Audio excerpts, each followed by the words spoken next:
arrest with warrants. Di ba? So, either nagsisinungaling or nag-iiwas. Ano ba talaga? General Torre, please sagutin po ninyo, warrantless arrest ba to na may reglementary period? Or arrest with warrant pero nagmamadali kayo dahil sa isang dahilan na hindi masabi?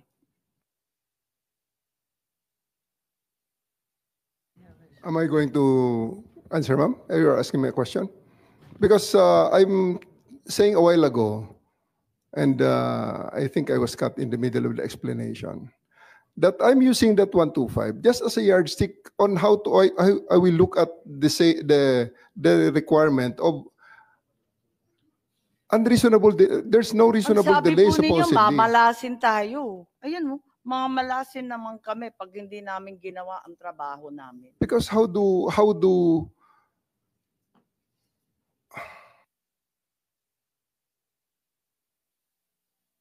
po.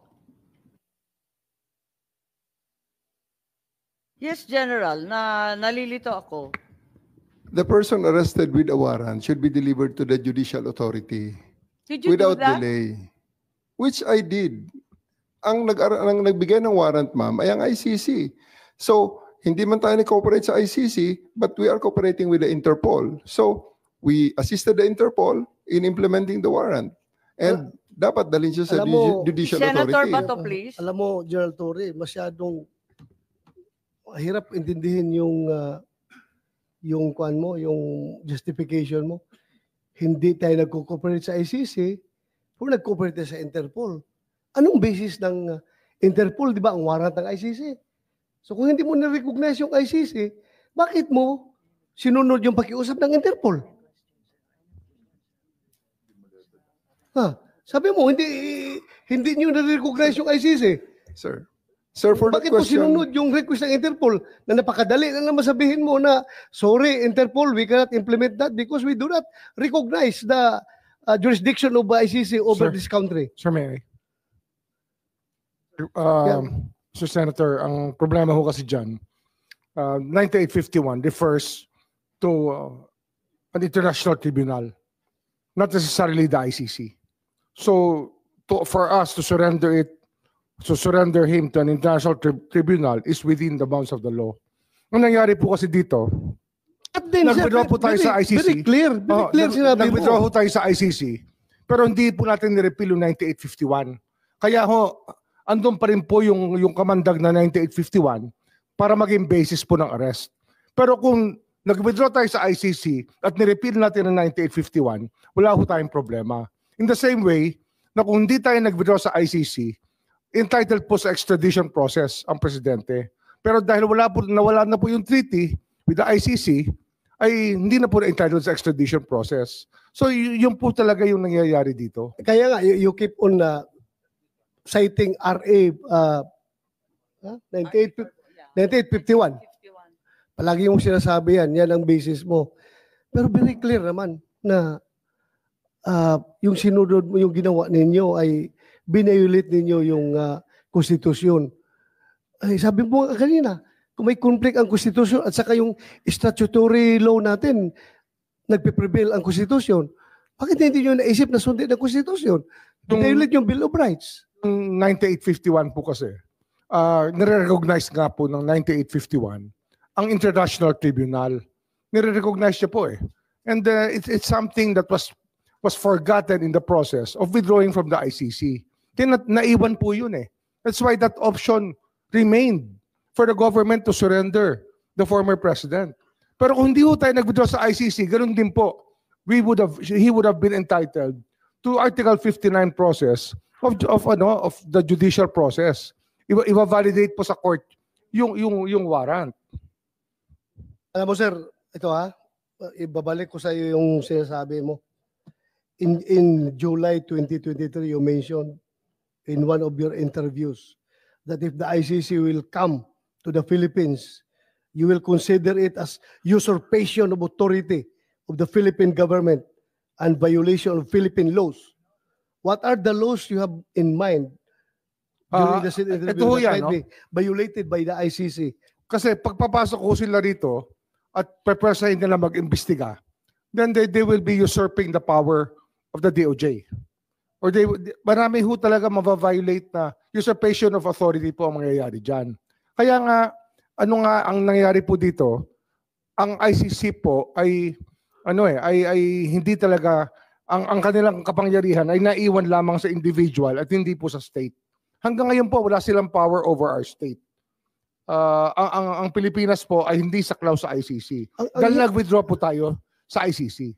Pero yun na rin po ang dahilan kung bakit ang Pangulong Duterte ay hindi po kayang i-invoke itong provision ng ICC tungkol sa Article 59 sapagkat nag-withdraw tayo sa ICC, so wala na ho tayong treaty with the ICC. So hindi na ho applicable yun sa atin. Alam mo sir, ikaw pilit mong hinihiwalay, Madam Chair, yung tao at saka yung state. 'Di ba? Hinihiwalay mo palagi. Opo. Kasi may ICJ po eh. Can you define Kasi the ang state? ICJ po for the state. Sandali lang sir. What is a state? Ano ang elements ng state? 'Di ba? Ang element ng state is territory, people, sovereignty, ano yung pang-apat? Government. Oh. So yan ang state. Ngayon, bakit mo ihiwala yung population? Diyan sa Kasi state na yan. wala hong power over government walang state natin. kung walang population. Wala hong power ang ICC over our government. O kaya Kasi nga hindi na ho tayo, wala na ho tayong treaty eh. over our state. Kasi nag-withdraw po si President Duterte sa ICC na wala na po ang pwede nilang gamitin na kinakailangan pong dumaan po sa korte dahil nga may treaty. Kaya nga hindi ma-invoke ang extradition eh. Yung nga ho yung naging dilemma rito. Yung naging gamot ay naging problema. Bakit mo sinurrender kung hindi nga ma-extradite? Isurrender mo May pa. warrant of arrest po eh. May warrant of arrest po over the individual. Eh, sabi mo naman, hindi natin recognize yung jurisdiction ng ICC. Kung mag-issue sila ng warrant, bakit mo i-implement? Alam niyo ho, we belong to a community of nations and mahirap na pong talikuran ng ating responsibilidad sa community of nations, especially that we have embraced international humanitarian law through Republic Act 9851. Mahirap. Madam Chair, Balikan na lang natin si General Torre o kung okay, Senator Bato. Balikan natin kasi yung arrest with a warrant, you know very well na arrest with warrant yung sinasabi ninyo. Alin ba talaga, arrest with warrant o warrantless arrest? Asa na ba tayo? Nalito na ako. Di ko na We have a warrant, masundan ma'am. Sorry? We have a warrant. You have a warrant. But nevertheless, meron kayong sinasabing reglementary period. Ma'am, I'm just using it as a yardstick to define yung requirements sa arrest with warrant na delivery of the arrested person to the judicial authority na nag-issue ng warrant without undue delay. But in reality po, that yardstick does not exist. Yes, of course, ma'am. Kasi wala naman deadline pag meron kang warrant, di ba? I should have delivered him earlier, ma'am, actually, kung tutuusin. Oh, Kung Bakit hindi, lang ako, ma'am, earlier pa? kung hindi ako hinadlangan, ma'am, dapat nadala na kaagad yun sa eroplano. ganun ba? Yes, ma'am. Ilan ang aarestuhin ninyo? Isa lang naman, ma'am. ES Medialdea, Isa lang naman, ma'am. sino-sino pa, si Attorney Delgra. What's the real reason then? Kung hindi naman, sinabi ninyo, hindi naman talaga warrantless arrest. Wala naman talagang reglementary period. May warrant kami galing ICC. What's the reason for the rush to The Hague na hindi man ninyo madala sa isang husgadong Pilipino? As to the nuances of orders higher than Wala namang order sa time limit eh. on the Ang orders sabi given lang, to me. i-aresto, di ba? Yes, ma'am. Wala namang sinasabi ngayon na, now na. Meron bang ganon? I just executed the orders given to me, which is to arrest him and bring him to the plane that will bring him to the Hague, Hindi ma'am. pa rin yan ang dahilan kung bakit kayo nagmamadali. Ang taas-taas ng blood sugar ng tao, may edad na. Nakikita naman na hilong-hilo na. Natulog nga. Ba't nagmamadali-dalin sa Hague yan? nadali na ninyo arestado na ninyo ba't pa ninyong pinipilit na bumiyahe na kaagad-agad? What's the real reason? Kasi kung talagang reglementary period does not apply, yardstick lang, ano talaga yung totoong rason at wala nang iba? Di sana sinabi nyo nung unang pagdinig, malinaw naman na lahat ng simula noong unang pagdinig hanggang ngayon, pilit ninyong iniiwasan, sumagot ng totoo. Ano ba talaga yung dahilan na nagmamadali kayo? Ma'am, I will reiterate my answers a while ago. The position that my mission is just bring him to the plane that will bring him to The Hague. As to the rush, if you consider it as rush, It is a I am rush. not in the, Kasi I am dapat not dadalhin privy. pa yan sa husgado, di ba? That is your, that is the, No, if that is the law, sir. If that is the impression that was delivered to you, ma'am, ang sa akin lang is, those are beyond my competence to answer. Kung sa tingin niyo rush yan, it's not rush. It's something that I have to do na talagang isakay lang sa plane because that is the order that was given to me. As to the other nuances of that order, I may not be able to answer that intelligently or competently.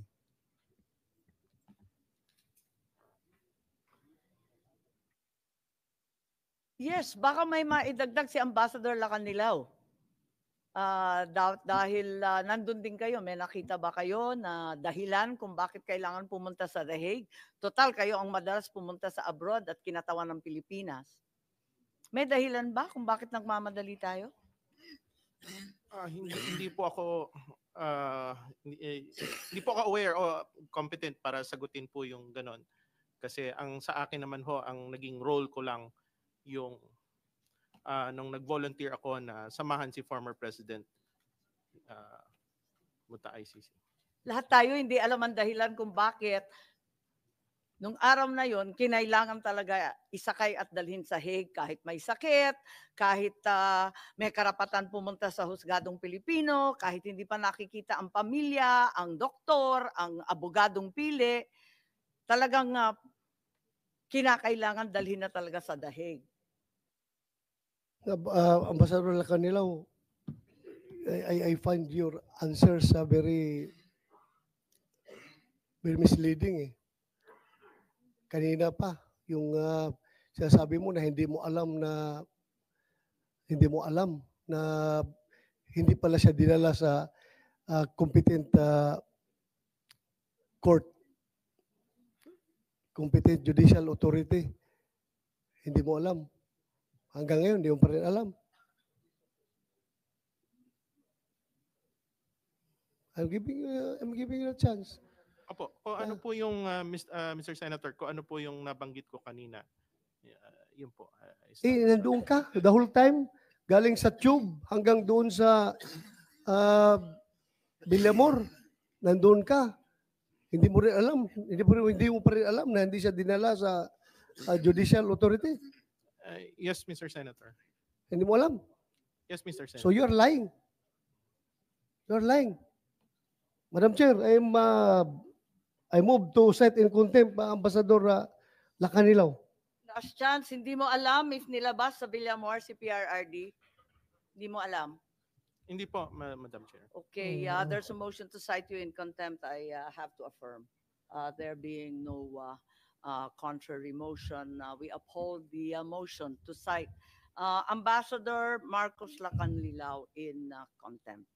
Thank you, Madam Chair. I'm giving you the chance already kanina. Sabi ko nga, ayaw namin gamitin yung power to contempt dito, to cite in contempt, pero halata na nagsinungaling ka. Nasa dokumento harap-harapan na po. Mahirap naman yung ganito, konting respeto Ma'am, po. again, may I clarify again, please? Ma'am, it's an extradition form. That's why the questions are answerable by another jurisdiction, but not our jurisdiction. So it's very hard to answer something that works in a different manner. Hindi nga sir, ang tinatanong namin sa kanya is kung nandun mo siya the whole time, hindi mo niya, alam niya na hindi dinala si President Duterte sa isang competent court. Tapos sabihin niya, hindi niya alam. Kaya ho Siya nga nag-suffice. nagsabi na siya nag-oversee sa operation. Tapos hindi niya alam na kung dinala o hindi. I hope we can reconsider the contempt citing. Because, sir, kaya ho nag-suffice a certification ng Kanina pa Prosecutor kami General. nagre-reconsider, Secretary Boying. at Pero saka kaya ho tanda na po nag-suffice namin. sa ICC, kaya tinanggap nila yung certification po ng DOJ is because under their system of government, under the system of the ICC, ang prosecutor is competent judicial authority. That's why it's very foreign to Ambassador Lacanilao. Hindi naman ho madaling malaman yan until ho pinaliwanag yan ni Justice Ascuna sa atin. Ay, Na hindi magkaiba naman, po talaga hindi naman ang pagtingin. hindi naman kailangan maliwanagan national. Sabi naman national eh. Ang liwanag naman po nun. Balikan na lang natin si General Torre. General Torre, ano ba talaga yung dahilan kung bakit nagmamadali? Sinabi mo na hindi naman Madam Chair, warrantless arrest. you have ruled already the citing contempt. Thank you, Madam Chair. Madam Chair, if you Yes, may, the ambassador is cited in contempt. I'm sorry.